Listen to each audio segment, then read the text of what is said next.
Olá, pessoal, tudo bem com vocês? Aqui é o professor Wesley, essa é a nossa segunda aula acerca de HIV e AIDS.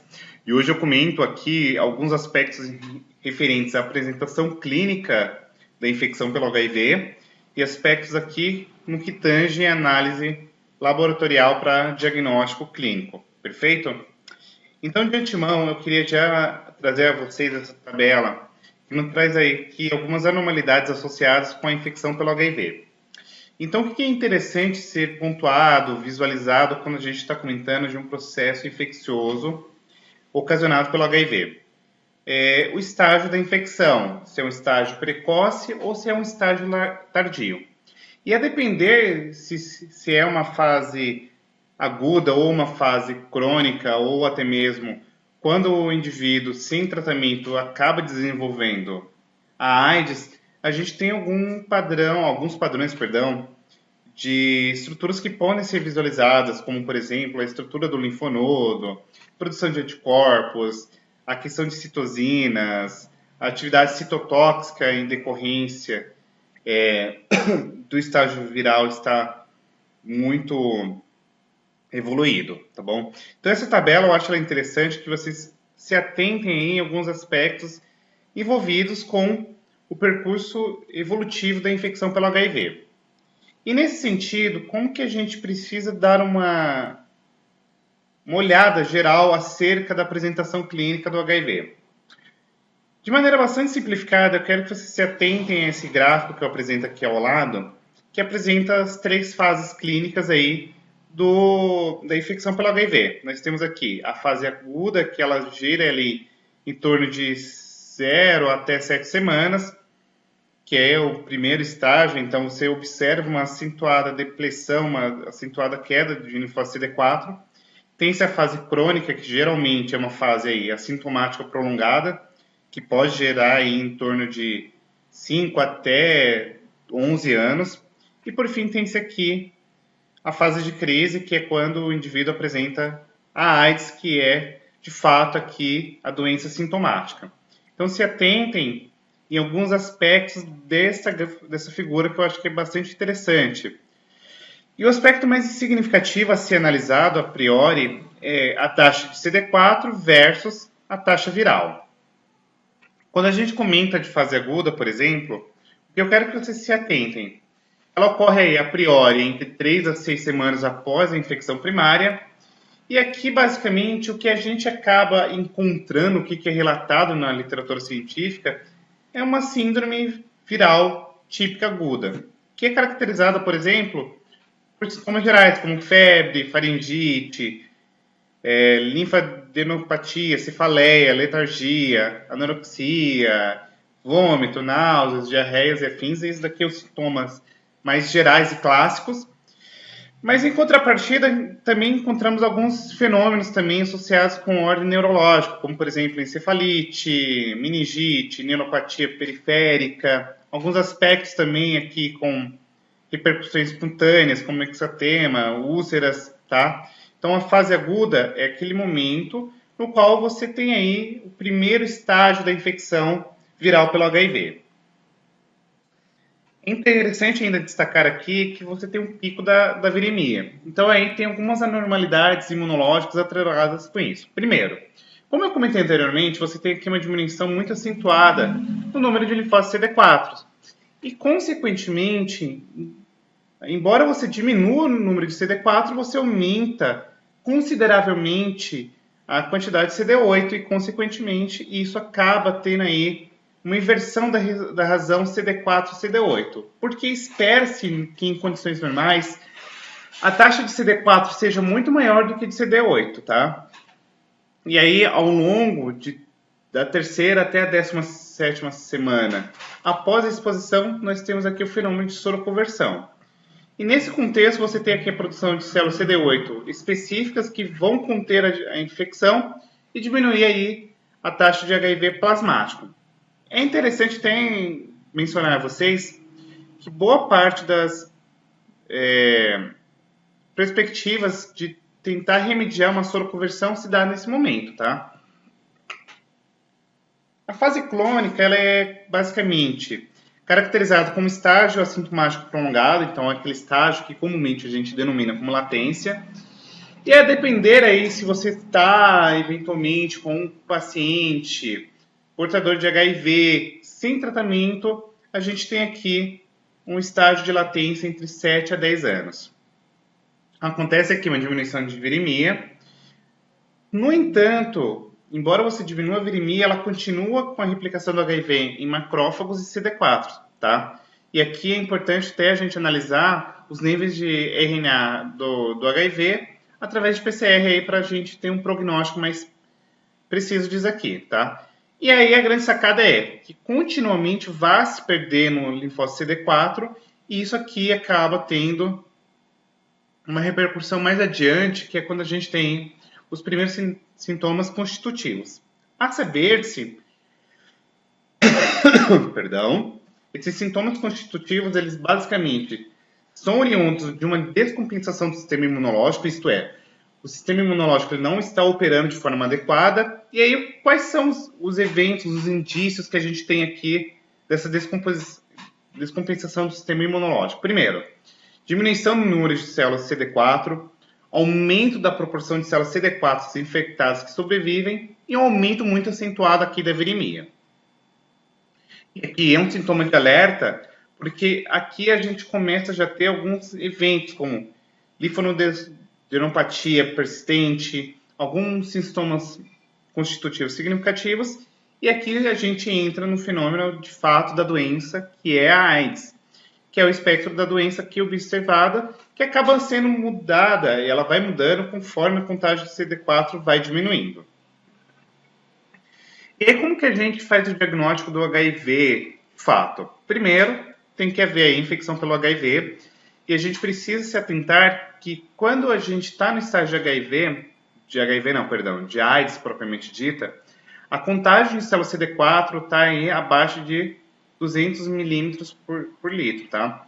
E aí você tem alterações nas reações de hipersensibilidade, surgimento de infecções oportunistas como Candida albicans, citomegalovírus, streptococcus, tuberculose e afins. E também pode ter aqui o surgimento de neoplasias secundárias, tá? O sintoma de capose, por exemplo, é uma neoplasia bastante significativa quando a gente está comentando aqui do contexto de AIDS, tá? Posto isto, então, a gente precisa se atentar qual que é as categorias acerca aqui de diagnóstico clínico de HIV. Então, a gente tem algumas categorias associadas aqui. Então, alguns eventos, eles são indicativos do estágio da virimia, tá? Então, a gente tem aqui 3 classes, a classe A, a classe B e a classe C. Não irei discorrê-las ponto a ponto, mas eu quero que vocês se atentem que quando a gente tem aqui um contexto de categoria C, a maioria dos eventos que acontecem aqui são infecções oportunistas e neoplasias secundárias, tá bom? Posto isto, eu quero destacar para vocês que o diagnóstico para HIV, basicamente, ele se dá através de pesquisas de anticorpos anti-HIV e a detecção aqui direta do HIV ou de algum dos seus componentes, tá bom? E quais são os testes clássicos, quais são os padrões ouros para que a gente faça aqui o diagnóstico do HIV? Primeiro, ELISA é o primeiro teste diagnóstico que é realizado, seguido do Western blotting, que é um exame confirmatório. Tem-se aqui o teste de captura do antígeno P24 e tem-se, por fim, a detecção direta aqui do RNA viral, que no caso a gente faz através de PCR ou bDNA, tá? Basicamente, o exame de ELISA, que é um exame clássico, ele basicamente é o exame convencional para que façamos aí uma triagem, uma eventual infecção por HIV, e ele baseia-se aqui basicamente na captura aí de 2 antígenos, está aqui escrito antigênios, mas é antígenos, tá? Que é do HIV do tipo 1 e do tipo 2. E se atentem a priori que a grande sacada aqui é que ele tem um grau muito elevado de sensibilidade e especificidade e tem-se aqui, eventualmente, falsos negativos aqui antes da soroconversão. Então, se eventualmente a gente faz o teste de ELISA antes aí de 3 meses, pode haver falsos negativos, tá? Quais são os possíveis resultados aqui que a gente encontra no ELISA? Positivo, quando ele é extremamente reativo, não reativo, que é o caso negativo, indeterminado, quando ele é parcial ou reativo. E entendam que a grande sacada aqui do teste de ELISA é que ele é interessante porque ele baseia-se aqui em densidade óptica. Então, tem-se aqui o controle positivo, o controle negativo, o paciente A, o paciente B e o paciente C. Perdão. E aí, qual que é a grande sacada? Se eventualmente está aqui maior do que 0,500 nanômetros, a gente tem um contexto aqui positivo. Entre 0,300 a 0,490 ele é indeterminado, então precisa-se aqui fazer o teste novamente. Abaixo de 300 nanômetros é negativo. Se eventualmente a gente realiza o exame ELISA e ele dá positivo, o que se espera é que a gente faça um teste confirmatório, que no caso aqui é o Western Blot. E o Western Blot, basicamente, ele nada mais é do que um exame confirmatório aqui do diagnóstico, e ele é o exame mais comumente utilizado, tá? Ele acaba sendo mais específico do que o ELISA, porque ele vai medir a totalidade aqui acerca de anticorpos que são produzidos anti-HIV. E se atentem que, basicamente, qual que é a grande sacada? A gente faz aqui a detecção dos anticorpos anti-HIV, e aí a gente faz uma mensuração a partir aí de pesos moleculares e, consequentemente, a sua visualização aqui com bandas distintas.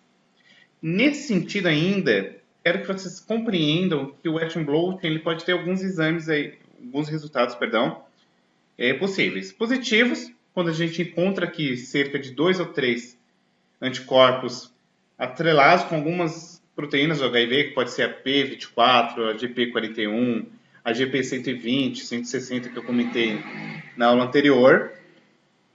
Negativo, contém-se aqui a ausência de qualquer tipo de banda de peso molecular frente a algum produto gênico do HIV, ou indeterminado quando a gente tem aqui indivíduos de baixo risco, tá? Uma explicação possível quando a gente tem aqui um exame, um Western Blot indeterminado, é que a gente pode ter aqui uma reação cruzada com alguma das proteínas do HIV, como a P24 ou a P55, e a explicação menos provável ainda é que o indivíduo está infectado pelo HIV e começa a desenvolver aqui uma resposta humoral clássica. E aí, consequentemente, isso daqui pode dar uma indeterminação no resultado do Western Blot. Então, se atentem que a grande sacada quando a gente comenta de Western Blot é que ele basicamente é um exame mais específico para detectar o HIV, porque ele basicamente centra-se aqui em procurar anticorpos anti-HIV e a gente tem aqui alguns parâmetros, ó, GP120, GP160, GP55, AP55, AP24 e etc, tá bom? Não menos importante, quero que vocês se atentem que a grande sacada é o seguinte: a priori realiza-se aqui o ELISA para detectar a presença ou não de HIV, tá? Se eventualmente der positivo, a gente passa aqui para o Western Blot. E aí a gente tem o diagnóstico da infecção pelo HIV do tipo 1. A gente faz um ELISA para HIV do tipo 2. Caso negativo, a gente faz a testagem de 3 em 6 meses para ver se houve alguma alteração. Se der positivo, o Western Blot para HIV do tipo 2, tá bom? Além disso, eu quero que vocês se atentem que quando a gente pensa em diagnóstico de infecção, é importante porque a gente consegue fazer o quê? Observar como que está se dando, por exemplo, o prognóstico da infecção pelo HIV, avaliação da resposta dos tratamentos antirretrovirais frente ao HIV. Lembrando que antirretrovirais tem 2 R's aqui, não tem mais o negocinho aí separando, tá? O hífen, perdão.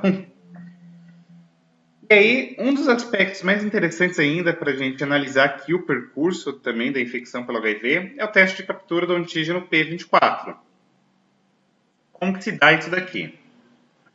Basicamente, é um tipo de ELISA que a gente analisa aqui o antígeno P24 do HIV E aí a gente observa a complexação antígeno-anticorpo através de um ácido fraco. Ele é bastante usual porque ele é um importante parâmetro para que a gente faça aqui uma triagem de pacientes suspeitos aqui de estarem na síndrome aguda do HIV. Além disso, nós temos o PCR por real time, que é um teste de detecção de RNA viral. É um recurso diagnóstico no sentido de que a gente consegue observar que é infecção aguda e também uma infecção neonatal, tá? E aí a gente utiliza isso daqui quando os exames sorológicos convencionais aí são indeterminados.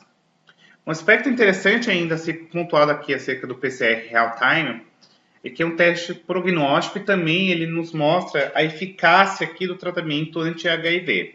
Então, nesse sentido, a gente utiliza-se do PCR real time no sentido de que a gente consegue mensurar a presença de RH viral e, consequentemente, a gente consegue observar o estado da viremia no paciente que faz uso aí da terapia antirretroviral.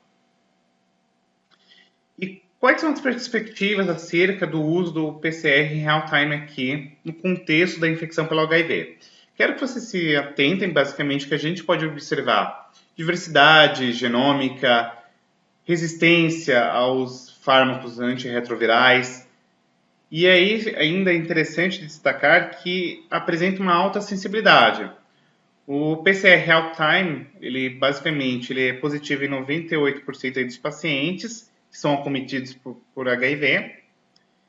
E aqui, não necessariamente doentes entendam uma pessoa com AIDS, é até interessante destacar, a gente pode pensar que um portador de HIV, não necessariamente doente, tá? Porque ter HIV, como eu frisei na aula anterior, não quer dizer necessariamente que a pessoa tenha AIDS, tá? E o BDNA, ele é positivo em cerca de 90% aí dos indivíduos portadores de HIV. E, basicamente, o que eu quero que vocês se atentem é que, quando a gente está fazendo uma monitorização aqui em aspectos laboratoriais clínicos, quais são os aspectos que são interessantes que a gente analise? Contagens de células CD4, então a gente pode usar uma citometria de fluxo aqui para observar o perfil da contagem de células CD4, a medição dos níveis séricos aqui de RNA viral e a resistência ao HIV. Nesse sentido, a contagem de células CD4 é um exame de rotina para que nós avaliemos aqui como que está a qualidade de saúde do portador de HIV. É um indicativo bastante acurado acerca do estado de imunocompetência do indivíduo. E aí, qual que é a grande sacada? Esses exames eles são basicamente realizados aí de cerca de 3 a 6 meses. Aqui pelo SUS a gente realiza a cada 6 meses, tá? E aí tem algumas medições. Se as taxas forem abaixo de 400, início aqui da terapia antirretroviral. Contudo, uma grande sacada que eu queria destacar para vocês é que, embora os níveis séricos estejam maiores do que 400 milímetros aí, micrômetros por litro, já é indicado o início da terapia antirretroviral, tá? E aí a gente tem alguns prognósticos acerca dos níveis séricos aqui, dos níveis de CD4 na contagem. Por fim, mas não menos importante, os níveis de carga viral é importante porque a gente consegue observar aqui se houve resistência, se houve taxa de turnover viral, se existe aqui alguma relação entre hiperativação do sistema imunológico e replicação viral e, consequentemente, resistência aos fármacos.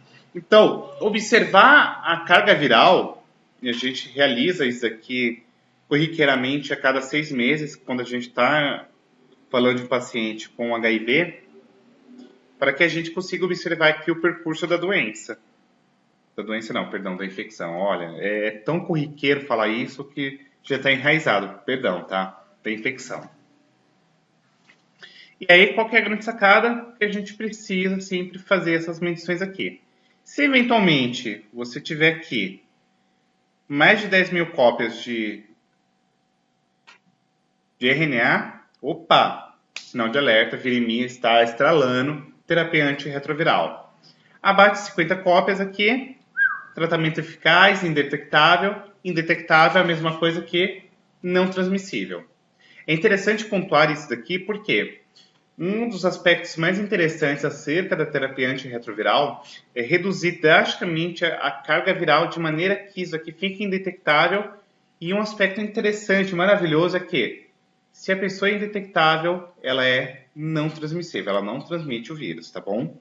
Então isso aqui é importante até mesmo a ser pontuado para que as pessoas tenham uma aderência maior ao tratamento.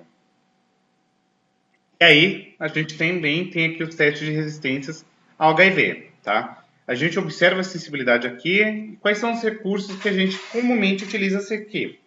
Teste de genótipo, então a gente faz uma comparação do genoma do vírus que está no paciente com vírus aí que possui um perfil de resistência a alguma classe de fármacos antirretrovirais.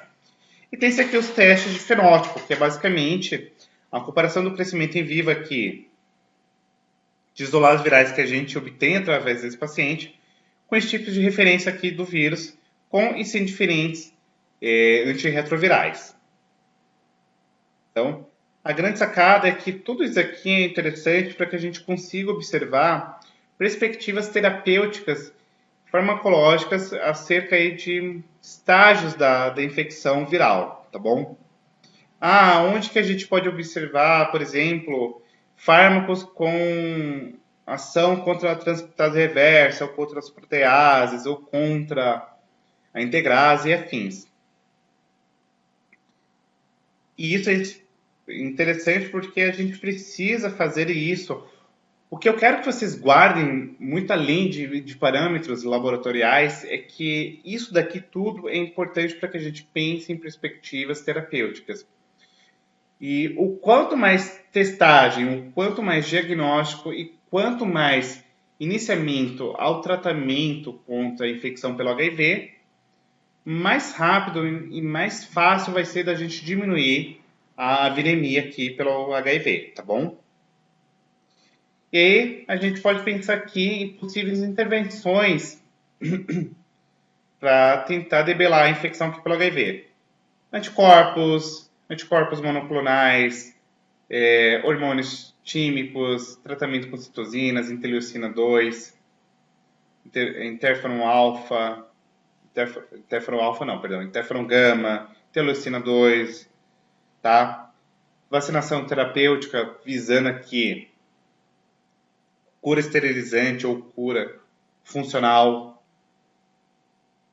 Então percebam que tudo isso é importante para que a gente se atentem aqui para tentar debelar. E quais são as estratégias aqui que são utilizadas